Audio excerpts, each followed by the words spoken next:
Vou de mandar mensagem aqui para cá, falando que ele cuidou de um idoso que teve, né, uma crise de epilepsia. Ele falou aqui, ele comentou, quase morremos os dois, eu de susto e ele que chegou a parar o coração. Então é importante mesmo a gente reforçar os cuidados, né, e as orientações corretas aí para o atendimento desse paciente, né, e no caso de presenciar alguma crise de epilepsia, né, doutor?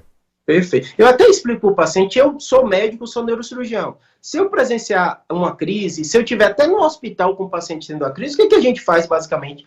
Espera essa crise passar, coloca de lado, casos raríssimos de paciente, ele tem crise uma depois da outra, que a gente aplica uma medicação na veia, e basicamente isso. Então, assim, perceba que a crise, a epilepsia, de um modo geral, é uma coisa autolimitada. Então, o risco é o paciente cair e se machucar na queda, mas se colocou ele de lado e esperou um pouco, normalmente em poucos segundos, ou poucos minutos, né, ele vai despertar. Os casos raríssimos que eu disse, que é 2%, que é muito raro, o paciente vai tendo uma crise depois da outra, e aí é um quadro mais grave, né? Por isso que é importante comunicar o bombeiro e o SAMU, porque você não é médico, né, você não é técnico, você não tem o material, e aí o pessoal vai atender e levar ele para fazer essa monitorização.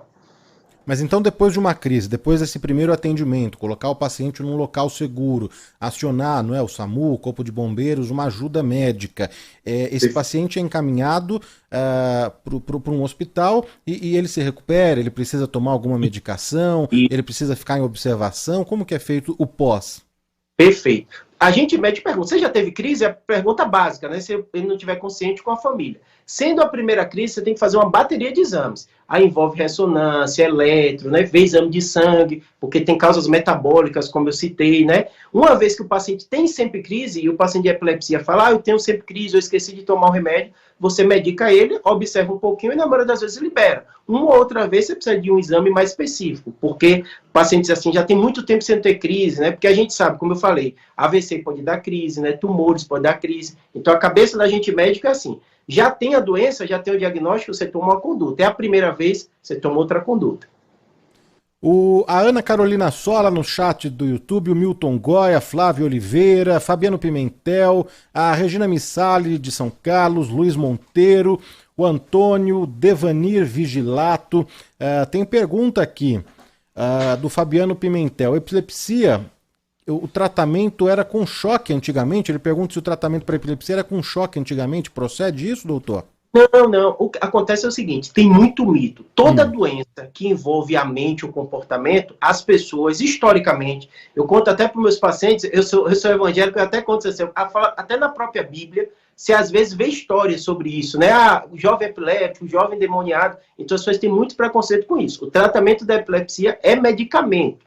Existem casos bem específicos de doenças psiquiátricas que a gente utiliza ainda o eletrochoque, mas o caso da epilepsia, normalmente o tratamento é com remédio simples, 80% dos pacientes vai ficar muito bem.